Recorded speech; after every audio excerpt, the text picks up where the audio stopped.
बार की बात है। एक बार गांव में सूखा पड़ जाता है। सभी गांव वालों की फसल बर्बाद हो जाती है।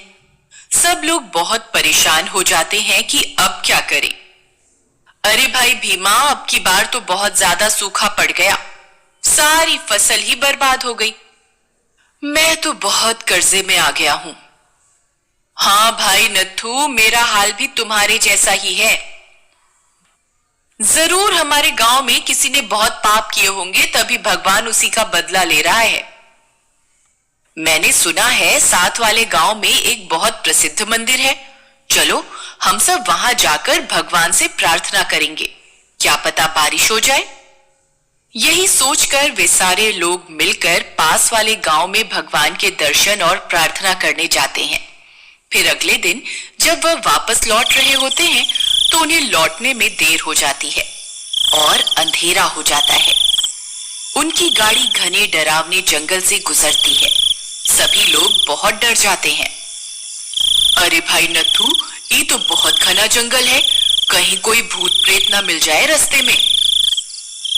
अरे यार भीमा, कोई भूत प्रेत नहीं होते, तू सबको डरा मत और चुपचाप बैठ जा। तभी उन्हें डरावनी डरावनी आवाजें सुनाई देती हैं। अरे भाई, मुझे तो बहुत डरावनी डरावनी आवाजें सुनाई दे रही हैं। मुझे लगता है आज जरूर हमारे साथ कुछ गलत होने वाला है। अरे भाई भीमा, तुम डरो मत, हम अभी तो भगवान के दर्शन करके आए हैं, कोई भूत प्रेत हमारा कुछ नहीं बिगाड़ सकता। तभी कुछ दूर जाने पर उनकी गाड़ी का पहिया एक पत्थर से टकराता है। अरे मर गए रे, लगता है भूतों ने हमला कर दिया, सब अपनी जान बचा के भागो। अरे यार भीमा, तेरा तो सिर्फ नाम ही भीमा है, असल में तो तू बहुत डरपोक है। देख, ये तो सिर्फ एक पत्थर था, हमारी गाड़ी के पहिए के नीचे आ गया था। फिर थोड़ी दूर जाने पर पहाड़ी से एक पत्थर लुढ़कता हुआ उनकी गाड़ी पर गिरता है। अरे मर गए रे, लगता है भूतों ने पहाड़ी से हमला किया है, ये भूत हमारे ऊपर पत्थर बरसा रहे हैं। नहीं भाई, ऐसा कुछ नहीं है, पहाड़ी से पत्थर अक्सर गिरते रहते हैं। तुम चुपचाप बैठो, ज्यादा शोर मत मचाओ। तुम्हारे शोर मचाने से भूत तो नहीं आएंगे, किंतु कोई जंगली जानवर आ गया तो वह जरूर हमें कच्चा ही खा जाएगा। नत्थु भाई, लगता है तुम ठीक कह रहे हो। फिर थोड़ी दूर जाने पर एक जंगली सियार सामने आ जाता है। वे सब लोग बहुत डर जाते हैं। भीमा, मैंने तुमसे कहा था ना कि जोर जोर से मत चिल्लाओ, कोई जंगली जानवर हमारी आवाज सुन लेगा। फिर वे सब लोग जोर जोर से चिल्लाना शुरू कर देते हैं ताकि सियार डर के मारे वहां से भाग जाए। हुर हुर हुर, ए सियार, चल भाग यहाँ से, चल जल्दी से भाग जा, नहीं तो हम सब मिलकर तुझे मार देंगे। सियार उनके चिल्लाने के डर से वहां से भाग जाता है। शुक्र है भगवान का, एक और मुसीबत टली। फिर थोड़ी दूर जाने पर तभी जोर जोर से बारिश शुरू हो जाती है। अरे वाह, लगता है भगवान ने हमारी सुन ली। देखा भीमा, मैंने कहा था ना, अगर हम भगवान से प्रार्थना करेंगे तो अवश्य ही बारिश कर देंगे। तभी एक बिजली कड़कती हुई उनकी गाड़ी के पास में आकर गिरती है। वे सब डर जाते हैं। भुवन भाई, बाल बाल बच गए, अगर ये बिजली हमारी गाड़ी पर गिर जाती तो सबका काम तमाम हो जाता। थोड़ी सी आगे बढ़ने पर फिर से कड़कती हुई बिजली उनकी गाड़ी के बिल्कुल नजदीक गिरती है। अरे मर गए रे, बाल बाल बच गए। भुवन भाई, लगता है भगवान कुछ ज्यादा ही प्रसन्न हो गए जो इतनी ज्यादा बारिश कर रहे हैं और साथ में कड़कती बिजली मुफ्त में बरसा रहे हैं। भीमा भाई, मुझे लगता है आज हमारे में से किसी की जिंदगी का आखिरी दिन है। तभी हर थोड़ी दूर जाने पर हमारे साथ कोई ना कोई हादसा हो रहा है। तभी एक और बिजली उनकी गाड़ी के पास आकर गिरती है। हे भगवान, मैंने तो कोई पाप नहीं किया, मुझे छोड़ दो, चाहे तो इन सबको अपने पास बुला लो। मुझे लगता है आज हम में से किसी की मौत पक्की है। अगर हमने उस व्यक्ति को इस गाड़ी से नहीं उतारा तो सबकी मौत पक्की है। भाई, तुम बात तो सही कह रहे हो, लेकिन ये कैसे पता चलेगा कि किसकी वजह से ये सब हो रहा है।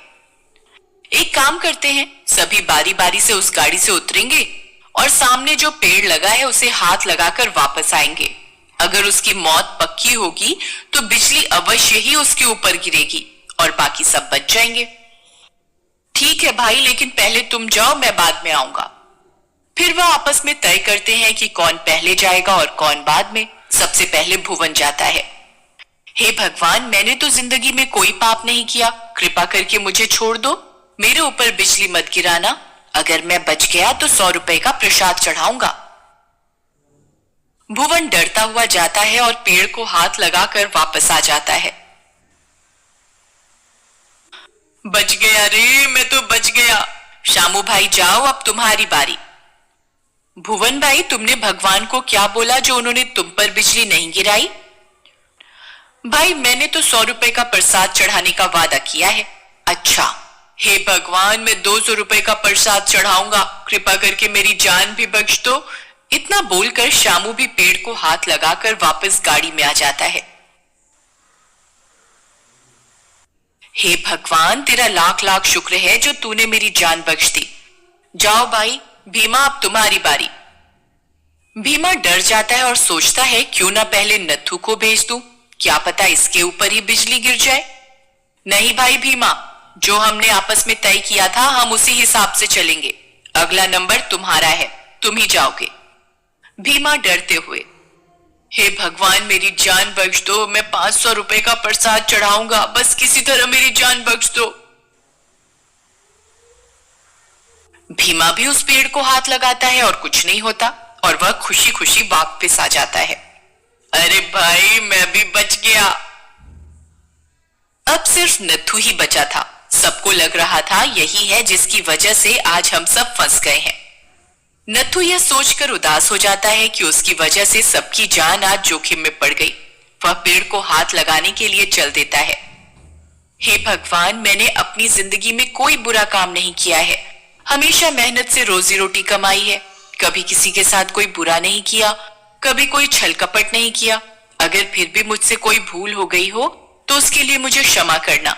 बस इतनी सी विनती है कि मेरे परिवार की रक्षा करना। मैं अपनी जान देने के लिए तैयार हूं, आप मुझ पर बिजली गिरा दो, मैं अपनी मृत्यु स्वीकार करता हूं।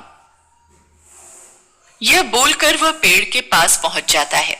गाड़ी में बैठे बाकी लोग बहुत खुश होते हैं, उन्हें लगता है कि वे सब बच गए। जैसे ही नत्थू पेड़ को छूता है, जोर से बिजली गिरने की आवाज आती है, लेकिन वह बिजली नत्थू पे नहीं उस गाड़ी पर गिरती है जिसके ऊपर बाकी के सभी लोग बैठे होते हैं।